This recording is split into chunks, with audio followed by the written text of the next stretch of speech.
Hi friends, welcome to Thilaga's kitchen. நான் இன்றைக்கி vegetable pulao செய்ய போகிறேன். எப்படி செய்யறேன்னு காட்டுறேன், வாங்க வீடியோக்குள்ளே போவோம். ஒரு பாத்திரத்தை அடுப்பில் வச்சு அதில் 3 மேசக்கரண்டி எண்ணெய் விட்டு 2 பீசஸ் கருவாப்பட்டையும் 3 ஏலக்காய் 5 கராமும் 2 பீஸ் பிரியாணிலையும் சேர்த்து ஒரு பெரிய வெங்காயமாக வெட்டி நீல வாக்கில் அதையும் அதுக்குள்ளே சேர்த்து இதை கொஞ்சம் எல்லாம் வதங்க விடுவோம். 2 பச்சை மிளகாய் கீரி அதையும் நான் அதுக்குள்ளே சேர்த்து நல்லா வதங்க விடுவோம்.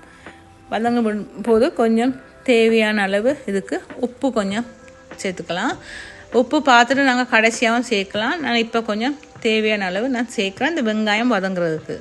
இப்போ சேர்த்துட்டு இதில் இஞ்சி பூண்டு பேஸ்ட் கொஞ்சமாக சேர்த்து அதையும் சேர்த்து நல்லா வதங்க விடுறேன். நல்லா வதங்கணும். இஞ்சி பூண்டு பேஸ்ட்டு வெங்காயம் எல்லாம் நல்லா வதங்கினோன்னா இதுக்கு ஒரு சின்னதாக ஒரு கேரட் உண்டு. பெரிய கேரட்டாக இருந்தால் பாதி கேரட் சேர்க்கலாம். இப்போ பீன்ஸ் ஒரு 5 பீன்ஸ் எடுத்து அதையும் இந்த வாக்கில் வெட்டி கேரட்டையும் கட்டமாக வெட்டி அது ரெண்டையும் அதுக்குள்ள சேர்த்து அதை நல்லா வதங்க விடுறோம். இப்போ இதில்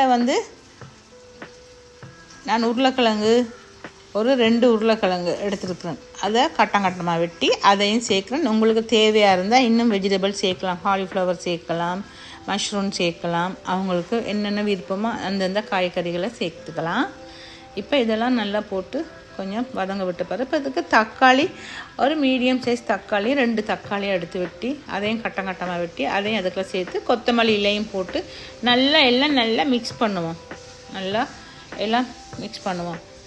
இப்போ இதுக்கு நான் 2 கப் தண்ணி, இந்த பாத்திரத்துக்கு 2 கப் தண்ணி சேர்க்குறேன். 2 கப் தண்ணி சேர்க்குறேன். அரிசி நான் அதுக்கு 1 கப் தான் எடுத்துருக்குறேன். அப்போ 2 கப் தண்ணி. கீரி சம்பா அரிசி பாஸ்மதியாக இருந்தால் 1 கப் அரிசிக்கு 1.5 கப் தண்ணி சேர்க்கணும். நான் 1 கப் அரிசிக்கு 2 கப் தண்ணி சேர்த்துக்கிறேன். இப்போ இதுக்கு இன்னும் கொஞ்சம் உப்பு சேர்க்குறேன் தண்ணி சேர்த்தபடியாக. இப்போ இதுக்கு அரிசி 1 கப் நான் சேர்த்துட்டேன். அது வீடியோவில் காட்டுப்பட எனக்கு எல்லாம் போயிட்டுது. இப்போ 1 கப் அரிசி சேர்த்துருக்குறேன். 1 கப் அரிசிண்டா 2 கப் தண்ணி. இது தான் கீரி சம்பாண்ட அளவு. பாஸ்மதியாக இருந்தால் 1 கப் அரிசிண்டா 1.5 கப் தண்ணி. இது சரியான அளவானது உண்டு. இப்போ இது நல்லா கொதிச்சு இன்னும் கொஞ்சத்தில் ரைஸ் ரெடி ஆயிரும். இதுக்கு நான் தேங்காய் பால் சேர்க்குறேன். தேங்காய் பால் சேர்த்து அந்த கொஞ்சம் பால் ருசி கொடுக்கும். நல்ல ஒரு வாசனையும் கொடுக்குது, ஒரு பால் ருசியும் கொடுக்குது.